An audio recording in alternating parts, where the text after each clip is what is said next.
आज का सवाल इंडियन कॉन्स्टिट्यूशन के सेंटर और स्टेट के बीच रिलेशनशिप पर है। हम इसको स्टेप बाय स्टेप समझेंगे।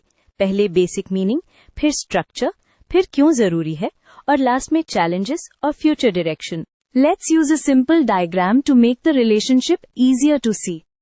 सबसे पहले सेंटर स्टेट रिलेशंस का सिंपल मीनिंग पकड़ते हैं।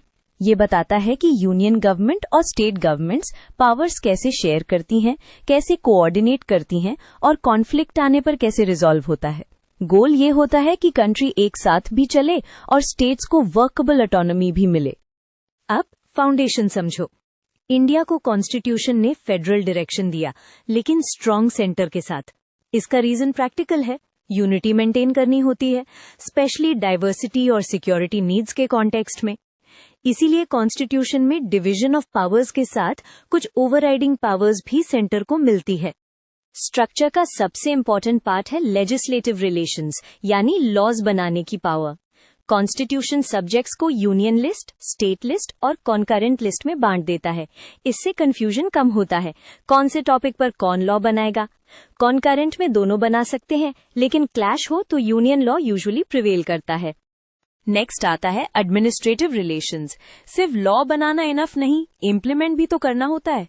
स्टेट्स नॉर्मली एडमिनिस्ट्रेशन चलाती है, पर नेशनल इंटरेस्ट में सेंटर डायरेक्शंस दे सकता है और कुछ एजेंसीज या ऑल इंडिया सर्विसेज कोऑर्डिनेशन को स्ट्रांग बनाती हैं। यही बैलेंस फेडरल वर्किंग को प्रैक्टिकल बनाता है। अब फाइनेंशियल रिलेशंस पर आओ, क्योंकि मनी के बिना गवर्नेंस रुक जाता है। टैक्सेस और रेवेन्यू सोर्सेज का डिस्ट्रीब्यूशन होता है और फाइनेंस कमीशन जैसे मैकेनिज्म्स डिवोल्यूशन रेकमेंड करते हैं। आइडिया ये है, जहां एक्सपेंडिचर रिस्पॉन्सिबिलिटीज ज्यादा होती हैं, वहां एडिक्वेट फंड्स भी फ्लो करें, वरना डेवलपमेंट अनइवन हो जाती है। कोऑपरेशन के लिए फोरम्स भी दिए गए हैं। इंटरस्टेट काउंसिल, जोनल काउंसिल्स और अदर कोऑर्डिनेशन बॉडीज का बेसिक पर्पस ये होता है कि इश्यूज को कोर्ट तक ले जाने से पहले डायलॉग से सॉल्व किया जा सके। ये कोऑपरेटिव फेडरलिज्म का प्रैक्टिकल टूल है। फॉर्म को अगर वन लाइन में बोलो तो इंडिया का मॉडल क्वासाई फेडरल या फेडरल विद यूनिटरी फीचर्स कहते हैं। मतलब एवरीडे मैटर्स में स्टेट्स का रोल स्ट्रांग होता है, बट क्राइसिस या नेशनल प्रायोरिटी में सेंटर का कंट्रोल रिलेटिवली ज्यादा हो जाता है। ये डिजाइन इंटेंशनली रखा गया था ताकि स्टेबिलिटी बनी रहे। नेसेसिटी समझो। इंडिया में लैंग्वेज, कल्चर, ज्योग्राफी और नीड्स बहुत डिफरेंट हैं। स्टेट्स लोकल प्रॉब्लम्स को बेटर हैंडल कर सकती हैं, जबकि centre national defence, foreign policy, macro economy और ओवरऑल इंटीग्रेशन को हैंडल करता है। सो रिलेशंस का पर्पस कंपटीशन नहीं, कोऑर्डिनेशन से गवर्नेंस डिलीवर करना होता है।